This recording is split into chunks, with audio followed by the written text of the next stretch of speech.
उससे उसकी जरूरत नहीं है। तो महाराज मिलो चाहे बाहर क्यों, कभी नहीं कहते महाराज तुम्हारा बहुत बार करते हैं, बहुत खुशामद करते हैं, महाराज एक बार दर्शन एक तरफ। हम इतने होशियार, ये मेरी होशियारी देखिए कि हम उससे कभी नहीं कहते हैं कि महाराज हमें दर्शन दे देना। जब वो तरसता है इस बात के लिए कि मेरा बच्चा मुझसे एक बात तो चाहे, मुझको चाहे, वो तरसते हैं। आप भी तरसते होंगे कि मेरा बच्चा मुझको चाहे। और जब आपका बच्चा पड़ोसी को चाहता है, अब आपसे बात नहीं करता, कैसा लगता होगा आपको? बड़ा अच्छा लगता होगा ना? क्यों भैया? जब आपका बच्चा पड़ोसी से कचहरी करता है, उससे सलाह लेता है और अपने पिता से कोई हालचाल नहीं पूछता, तो कैसा लगता होगा? स्वयं निर्णय कर लीजिए। उसी प्रकार हम लोग चिल्लाते हैं कि उससे संबंध जोड़ो, पता नहीं कौन सी आफत आ जाए, पिता के पास जाने में पता नहीं कौन सी आफत आ जाए, हम ये सोचते हैं।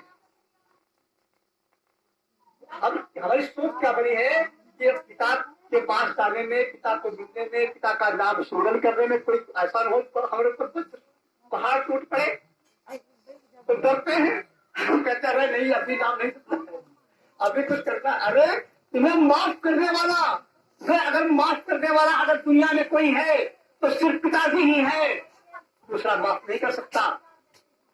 दुनिया के लिए क्या लिखा है रामायण में? कर्म प्रधान विश्व रखा और जो जस कराए खा। कोई किसी को माफ नहीं कर सकता, और जो माफ करने वाला पिता है उसको आप लोग डरते हैं, अरे इसका नाम कैसे ले दे, उसके शरण में कैसे पहुंच जाए, ज्ञान कैसे प्राप्त कर ले, उससे क्यों मिले। ऐसा हो कोई पहाड़ प्राप्त, ऐसा नहीं है। कर्म प्रधान विश्व रखा जो जस करे। अब बाकी कहाँ रही? माफी तो किसी को नहीं मिली, जिसने जैसा कर्म किया उसको ऐसा भोगना पड़ा। और सिर्फ वो माफ कर सकता है जो सृष्टि कर देता है।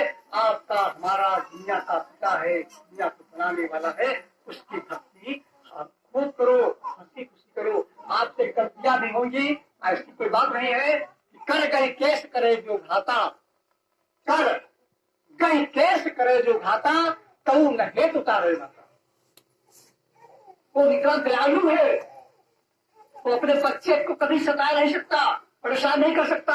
और दूसरा व्यक्ति अब जब तक खुश है तब तक आपको घी खिला रहा है, दूध पिला रहा है, मलाई खिला रहा है, और जिस दिन बात बिगड़ जाएगी उस दिन बर्बाद करके रख देगा। आपने खूब देखा होगा कि फला फला की बहुत दोस्ती थी, बात बिगड़ गई तो उसने पता नहीं क्या कर डाला, दोस्ती में दगाबाजी कर दिया।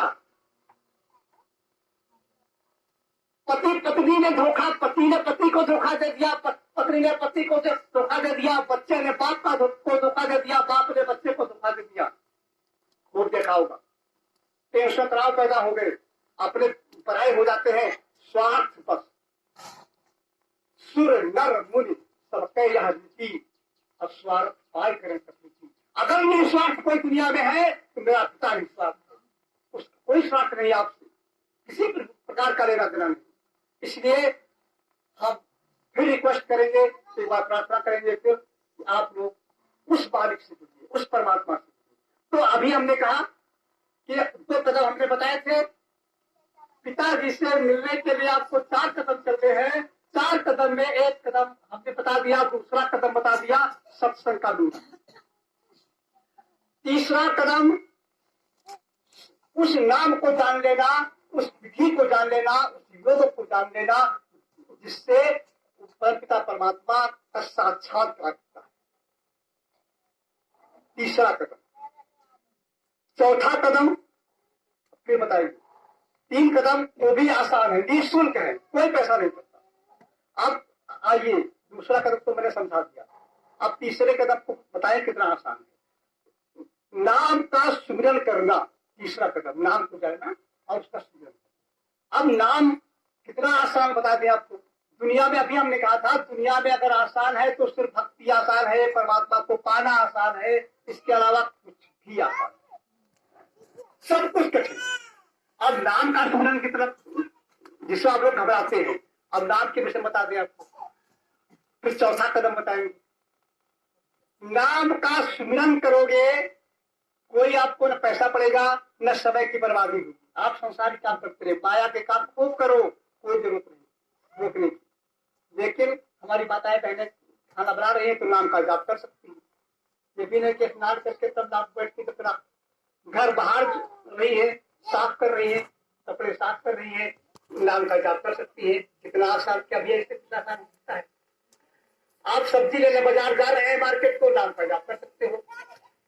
इससे आसान क्या रहेगा। आप किसान लोग खेत काट रहे हैं और नाम का जाप कर सकते हैं। क्या इससे आसान कुछ होगा? इस सुमिरन से आसान कुछ होगा? हमें लगता है तो नहीं होगा। दुनिया में इससे कोई आसान है कि आप काम भी कर रहे हो और नाम का जाप भी कर रहे हो? आप बताइए कहाँ कठिनता रही? एक आपकी भूल है कि कुछ धोखा ना हो जाए तो हमको वो पूजा नहीं है जो अन्य लोगों की है। हमने बताया कि पड़ोसी से अगर दोस्ती करोगे तुम्हें घी पिलाएगा, जिस दिन नाराज हो जाएगा उस दिन क्या कर सकता है आप कल्पना नहीं कर सकते हो। सोच से परे है। मैं नहीं कहना चाहता कुछ, आप लोग रोज देखते और पिता नाराज भी हो जाएगा तो क्या करेगा बताओ? तुम्ही को मारेगा, डंडा तुम्हारे थप्पड़ मारेगा और तुम्ही को लेकर अस्पताल डॉक्टर के पास रहेगा। पिता की नाराजगी इसलिए ठीक है कि पड़ोसी लाठी मारेगा तो क्या तुमको अस्पताल लेके जाएगा? बताओ। अगर गलती का आपने किया, पड़ोसी ने आपको कूट पीट दिया, तो कूटने पीटने के बाद क्या पड़ोसी अस्पताल ले जाएगा? क्या तुम्हारा हल्दी चूना लगाएगा? नहीं लगाएगा। और पिता ने अगर कूट पीट दिया तो क्या करेगा? पिता तुरंत, हम गुस्से में हो सकता है हमने कोई ज्यादा गलती की है तो उसने मारा, अच्छा किया, लेकिन वो तुरंत हमारी केयर करेगा। इसीलिए वो पिता की मार ठीक है, पिता का सानिध्य ठीक है, पड़ोसी के निध्य नहीं ठीक है, पिताजी के निध्य ठीक।